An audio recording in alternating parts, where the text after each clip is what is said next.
Look at what I've been up to and who I've been talking to. Always meet lovely people, fascinating people, and it was no different because that happened at RAF Cosford's air show.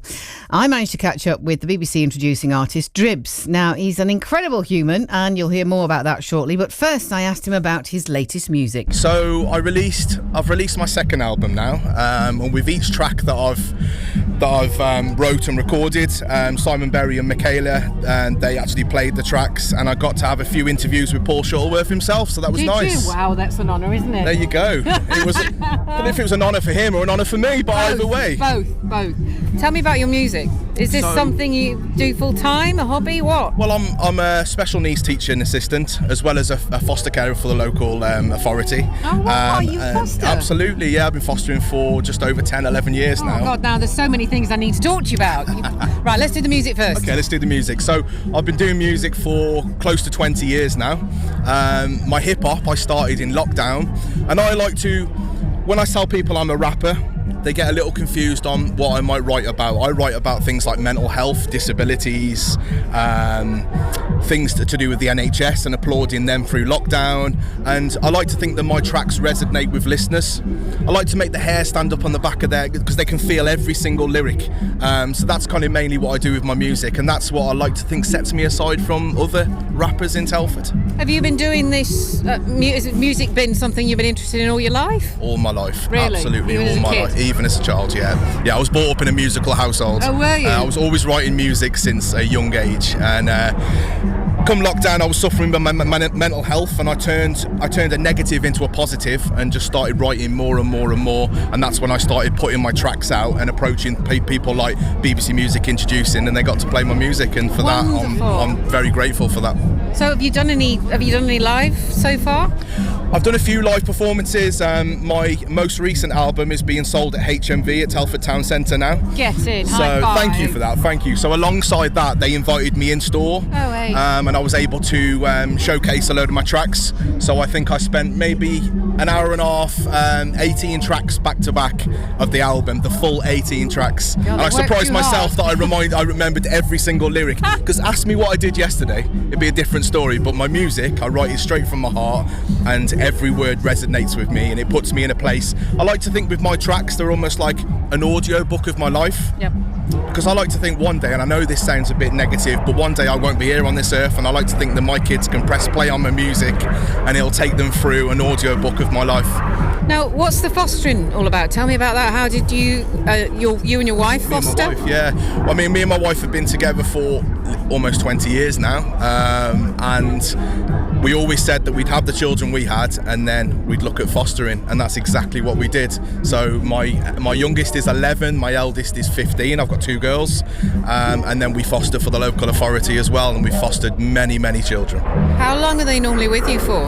It can vary. It can be short term, long term. The longest I've had a foster child was just over 3 years. Wow. And that was very hard to let go. And I will promise you that each child that we let go, whether they've been with us for a few weeks or a few years, it's just as hard to let go. We've always got a tear in our eye when that child goes out the door.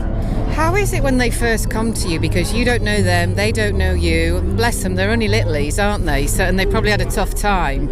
It's a slow process. It's not something that we can jump in with 2 feet.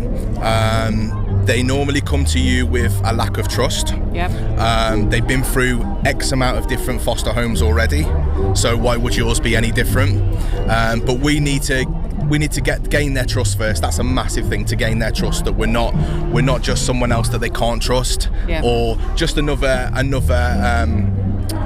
house that they're going to go on from one to the other. And yeah, we start by really taking it gently, but we do have rules in our house. I think rules is a massive thing with children. Well, it doesn't have to be strict rules, but boundaries. Yeah, it doesn't have to be too strict, but it certainly has to be boundaries. And we have boundaries in our house, and I treat these children just like I would with my own children. How do you deal with the affectionate side? Because if I got them, I'd just want to cuddle them straight away. When that, obviously, you can't just do that, can you? No, you can't jump in with the affection, but the affection is certainly something you do have to give them, because the first couple of years of their life, even when they're a baby, it's the most important, development-wise, it's the most important time of their life. So I think that is majorly important.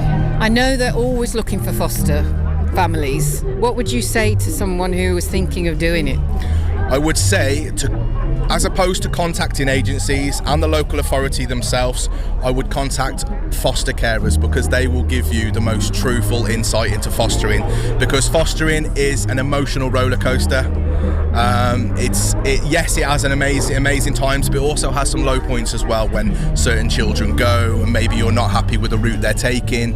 But I would definitely say to speak to other foster carers and to get a truthful insight into the highs and lows of fostering.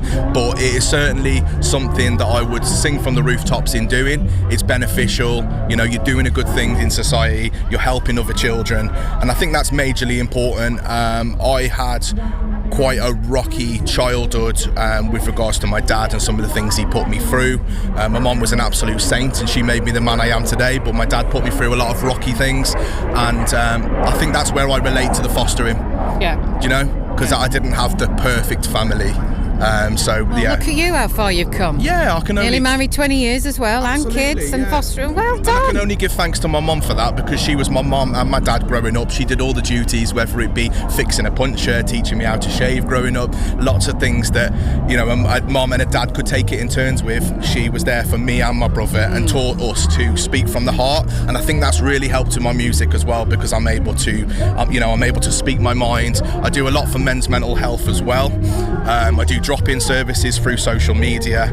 There's a magazine called The Scene magazine, which is available across the Midlands, Telford, Shrewsbury, Wolverhampton, and it's a free magazine. You tend to see it at supermarkets and at hairdressers and whatnot, and I run a men's mental health article in there, where I invite other men to speak about their experiences in order to help other people. And again, Mom teaching me these things about not being ashamed to speak your feelings has really helped me to do what I do now.